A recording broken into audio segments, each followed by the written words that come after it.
Telegram สามารถตั้งเวลาส่งข้อความได้สำหรับเพื่อนๆที่ชอบดูฤกษ์ดูยามในการส่งข้อความไม่ว่าจะให้เจ้านายลูกค้าหรือแฟนของเราหรือใช้ในการแจ้งเตือนต่างๆแต่ก่อนไปดูวิธีการทำฝากกดไลค์กดแชร์กดติดตามให้ด้วยนะครับเริ่มต้นเข้าไปในรายชื่อบุคคลที่เราต้องการจะแชทคุยด้วยใน Telegram เมื่อพิมพ์ข้อความเสร็จให้กดปุ่มส่งข้อความค้างไว้ประมาณสัก 2-3 วินาทีก็จะมีข้อความขึ้นมาเราสามารถเลือกให้ส่งข้อความตามเวลาที่กำหนดหรือส่งเมื่อเข้าออนไลน์หรือส่งแบบไม่มีเสียงตอนนี้ให้เลือกแบบแรกก็คือแบบตั้งเวลาในการส่งข้อความนะครับหลังจากเลือกแล้ว Telegram จะให้เราเลือกวันที่และเวลาที่เราต้องการจะส่งข้อความเมื่อเสร็จแล้วกดลูกศรย้อนกลับเพื่อกลับไปในหน้าแชทก็จะสังเกตเห็นว่ามีรูปไอคอนคล้ายๆรูปปฏิทินอยู่ด้านล่างถ้าเรากดไอคอนรูปปฏิทินก็จะกลับมาที่ข้อความที่เราตั้งเวลาในการส่งเอาไว้และเมื่อเราคลิกที่ข้อความนั้นค้างไว้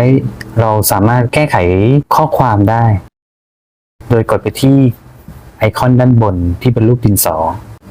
ก็จะสามารถแก้ไขข้อความได้และถ้าเรากดคำว่า schedule ก็จะเป็นการเข้าไปแก้ไขวันที่เราจะส่งข้อความ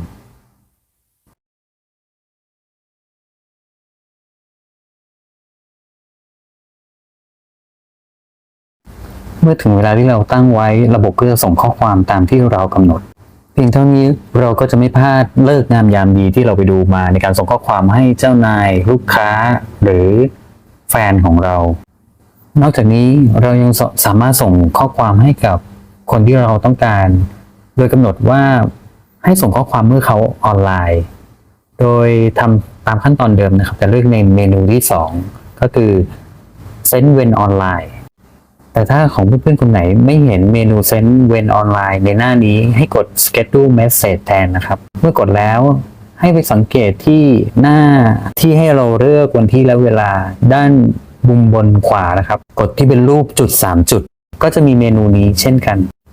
แต่ฟังก์ชัน Send when online นี้ไม่สามารถใช้กับกรณีแชทแบบกลุ่มได้นะครับ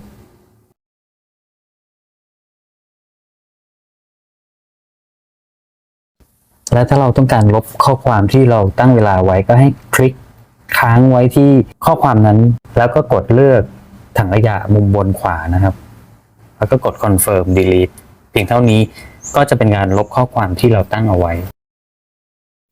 เมื่อเราลบข้อความที่ตั้งเวลาแล้วสังเกตว่าในหน้าแชทจะไม่มีรูปปฏิทินอยู่แล้วนะครับขอบคุณที่กดไลค์กดแชร์กดติดตาม